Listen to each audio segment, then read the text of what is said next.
everyone to the 2010 Anals Cocktail Party. For all you newbies that may be here, what are the Anals? Well, the Anals are a collection of memorable tidbits from yours truly. In other words, it's my rendition of what happened on our vacation last year, according to me.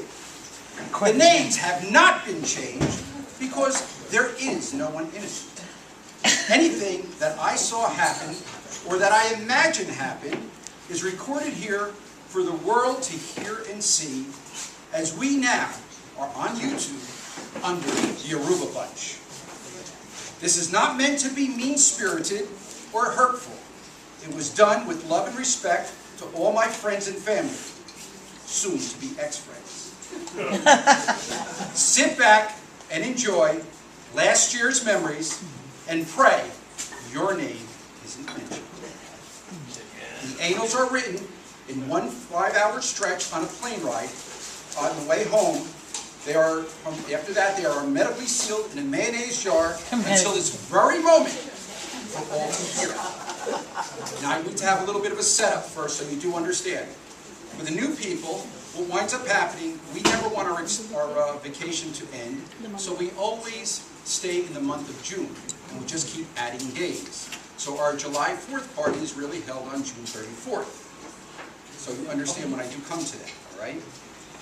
Pretty much everyone has a name. If you're mentioning here, we have an alias for you, and if you have an alias, that's good. Okay. As always, we must start from the beginning. This year, Gilda and I decided to try 4 weeks. We were picked up once again by Sal the Hat at 3:45 a.m. and arrived safely at 1 p.m. We rented our car from National for $622. Did we get ready? We checked into room 1430, a great room at the Ambassador. We had ribs at Matthew's our first night. Excellent. Then we went on, make sure to order them without barbecue sauce next time. That's what I had to say. It was a quiet week, so Gilda and I drove around looking for new restaurants. This year we found a place called Gusto's, which was located in town. Then we also found a new one for us, which was Que Pasas. We also ate at Yamanji's, Cuba Cookin', French Steakhouse, Gianni's, Texas de Brazil, the ruins at Hyatt, Promenade, El Gaucho, Matthews. After 4 days at the Ambassador, it was time to move to where the action was at the Casa del Mar. We moved to room 1502 for 2 weeks. We celebrated Father's Day on June 21st in Aruba. We went to Texas de Brazil with Lino, Lena, Marcy, John, Terry, Ron, Gilda, and I. They were so impressed with this crew on how they can eat that they took our picture. And we made our newspaper for the first week down here. We wasted no time in gearing up for the festivities to come. Our friends Tony, Kathy, Brenda, Michelle, and Michael arrived. Kevin and Rosemary had the first cocktail party. They barbecued shrimp, but no salmonella chicken. My asshole thanks you. That goes way back for those that are new here. They don't have to know. We wound up at the Alhambra that first night, and every time the dealer busted us, she said over in such a way that both Kevin, Rose, and I thought she said hosier. The rest of the night, we got hosed. The next night found us at El Gaucho, where great meals were had, and the two Arubian guitar players did for us a rendition of the Submarine. Our next day, we went on Don Pistecchi's version of Island Tour, complete with a golf cart caravan tour of Terra del Sol, led by none other than that island's king of the course, Kevin Healy. The golf cart tour soon turned into bumper cars. Leading the charge was Tony Bing Bing Mandato, who together with Kathy, Brenda, Gilda, and I managed to destroy a 22-year reputation of Kevin Healy and having him permanently barred from the course for life. Not to worry, Kevin, there's always the DB Links. That very same evening saw the arrival of Daryl, Dennis, and Daryl treated me to my first drink, called Blackout.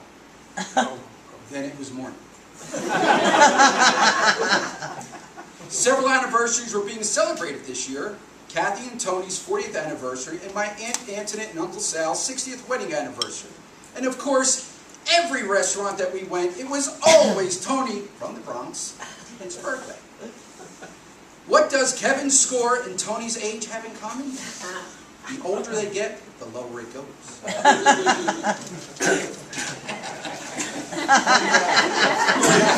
Funny man.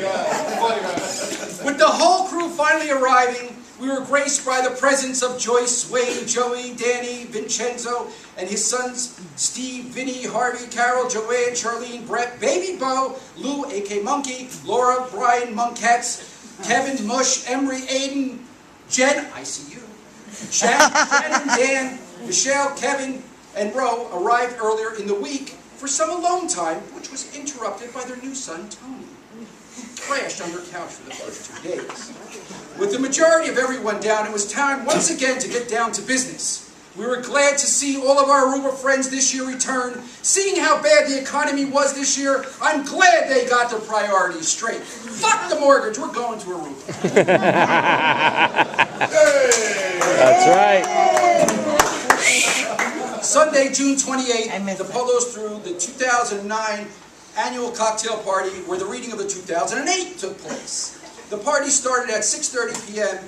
and we broke all previous attendance records with 65 people that showed up. 43 was the previous record. Daryl was quiet. He wasn't feeling himself. He was busy feeling everyone else. Joyce showed up in rare form. Sober. Not for long. Other than an extreme fire hazard, building code violation, overcrowding, heat exhaustion, and an occasional, where the fuck did all these people come from? Parking went off without a hitch. Danny, of Ho and Mo fame, held on to his cookies this year. Oh, yeah, Danny! I guess a year does make a difference.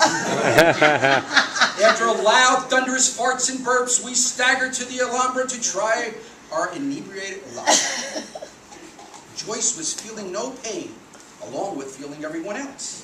Joyce's intoxicated skill in drunken clairvoyance amassed her a tidy sum of $1,000 at roulette. Yeah. Because she was a strategy.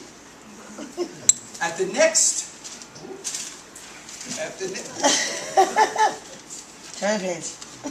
next happy hour, drinks were on her, literally. Putting Daryl immediately in a dilemma once again, seeing that he was already on probation for drugs from the previous year. You remember that barbiturate?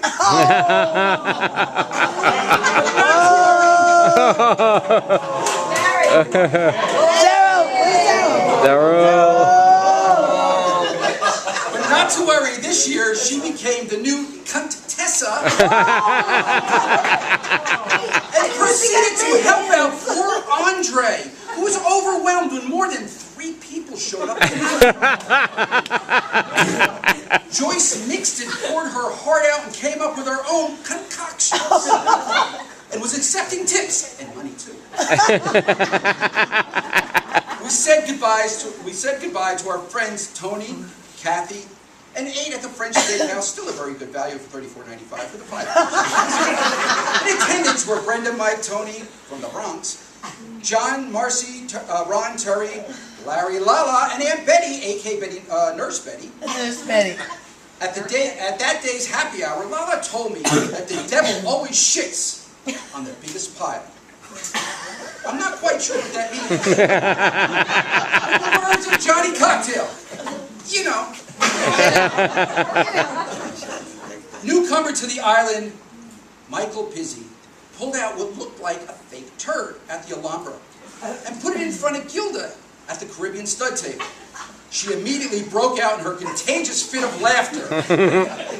Tony from the Bronx looked at it and said, he's tired of all this shit. That he was not going to take any more shit.